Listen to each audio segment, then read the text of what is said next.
Hey there, so today we have another review, and this is St. Paddy's Day. St. Paddy's Day is here, and I thought I'd review this for you guys. So this is Smithwick's Irish Red. I picked this one specifically because, well anyway, if you guys want to speed ahead to the review, please do. But this was picked because after I moved down to Florida, I thankfully it was actually, which is like super rare. I can't imagine moving into a city or wherever and just finding a bunch of people interested in the Cicerone program or BJCP and like interested in doing blind tastings and well, just tasting commercial beers and just sitting around geeking out. And I actually found a bunch of guys that were willing to do it. Owner of a homebrew shop in Sanford. He's actually one of the 4 advanced Cicerones in the state, so super lucky. And then what now are a couple brewery owners and professional brewers. So that's really cool. That's like really awesome to find a couple people just interested. It was me, Certified Cicerone, advanced Cicerone, and a few other guys looking to take it. And then I guess they work now, so right, like in the COVID, all that stuff. But haven't seen the guys in a while. Once COVID started, me getting busy, everybody else got busy. So would be fun to start that up again for my advanced Cicerone tasting. So we'll see. But I mentioned that because this was one of the beers that we used, I think, at least a couple times. And boy, is this a hard one. So Smithwick's Irish Red. I picked this one up because it was fresh. With at least, yeah, fresh. Sorry, I think it's fresh. I have no clue how to read that guy. L1303 GD002. It's completely useless. But this is at Publix, new on the shelf, so I assume it's relatively fresh Irish Red Ale. And so, yeah, so we did blind taste this, and this was a hard one. If you read through the VJCP, you sort of realize why it's so hard. This is an amber beer of light to moderate ABV with light to moderate malt character, some amount of like esteriness. It's a very non-distinct kind of beer. It sort of sits in a lot of places, is what I noticed. So it's been a couple years actually, honestly, since I've had this guy. So let's dig into it. Beer comes, so it's noticeably red. So there's that. So it's a little bit dark, I will say. Blind tasting out of a glass, like a teku glass, I feel it comes off a little bit lighter, but it actually has a solid kind of like medium to deep amber kind of color to it. Get a little bit of off-white head, which sort of maybe is a sign that there's a little bit of roasted barley in here, but it's like light tan at best, like it's just off-white. And that's where you get caught. This is somewhere just like it's that light, grainy light. I don't think there's crystal malt in here. It's like pale malt and like roasted barley, but it's just that kind of like, you're for sure in Britain, right? Like, you could be an international amber lager, you could be in international dark lager, you could be in Britain.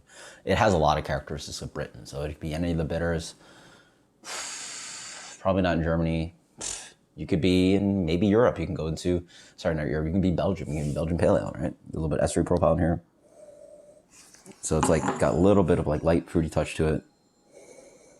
Light grainy character, all subdued, like a little bit of toast, a little bit of biscuit.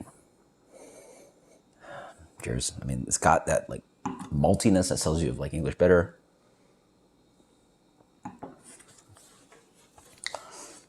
And now you're stuck. And now you're stuck. Yeah. So what does it taste like? Because I'm just like, sorry, I'm going nuts thinking about like, whoa, like this is so hard, but what does it taste like? Well, it's as follows. It's got this moderate minus, I'd say moderate minus kind of grainy malt character, light touch of biscuit in there, a little bit of this like light toasted element to it too. On the back end, there's a little bit of dryness that's quite noticeable. Hoppiness is low to moderate low. It's a little bit watery. A little bit of like earthy hop character in there too. It's got a nice kind of like medium to medium minus body. Carbonation is moderate.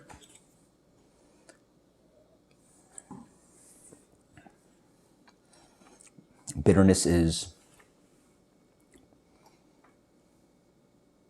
moderate to low moderate. So it's just like and a little bit earthy.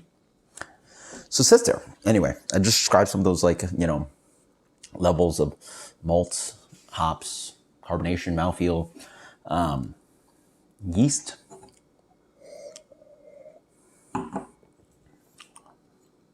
Or maybe at a hair diacetyl, but like maybe that's a stretch.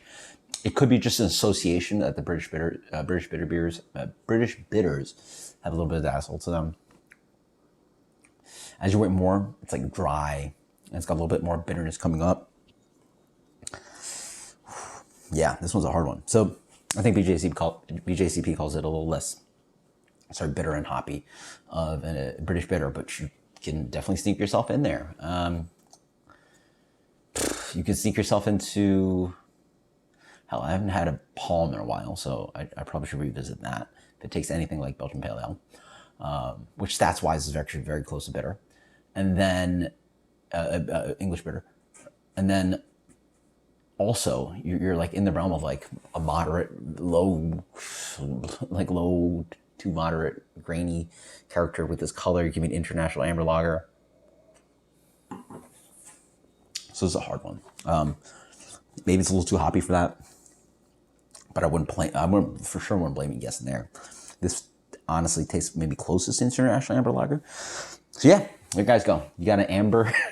If you guys want to mess yourself up, or mess someone else up and blind someone on this over and over and over. Because you also could be in Scottish realm. You could be in like Scottish heavy or something, right? In this ABV or Scottish export, right? It's just like a lightly malty, moderate, you know. I mean, the color sort of sells something, right? It does definitely have an amber color to it. But then, man, they can mess you up real good. It just sort of like threads the line of a lot of different styles and a lot of different like nuances of like, ideally things are so distinct where you can put yourself in a place and you can put yourself between a couple styles or put yourself in a country and it's like, oh, what has to be the style or it has to be one of these two styles. But like when you blend it into just many different styles, it's like you can trick yourself into it.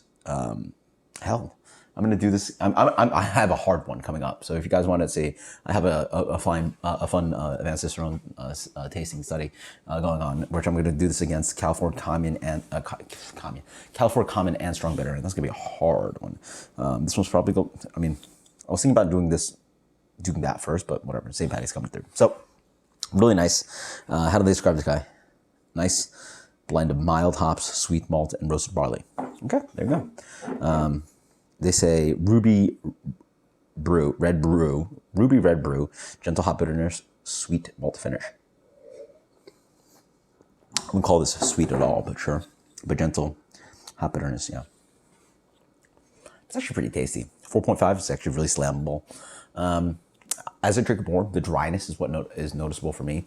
I guess it's from maybe the roasted barley that they use. So instead of using crystal malts, they actually use just pale and just a hint of roasted barley, and that really gives you a beautiful color. Just a low amount. I imagine a couple percentage points at most. Gives you a really beautiful kind of like amber colors to this beer. It's quite nice. If you guys want, you drink your Guinness, but buy some Smithwick's. I mean, it's actually a really nice, tasty, kind of like at work, people ask all the time for amber beer. So I assume they're associating with like Yingling, Sam Adams, blah, blah. Try this guy out. It's actually a nice take on amber beer. But yeah, that's a hard one. It tastes like so many different things, but fingers crossed. I hope nobody ever gets this beer blind, because that's a freaking headache. Shout out to the Cicerone program. Please don't blind us on trying to pick through style distinction on a freaking Irish red ale, especially Smithwick's, because this beer tastes like everything. Until next time, guys, cheers.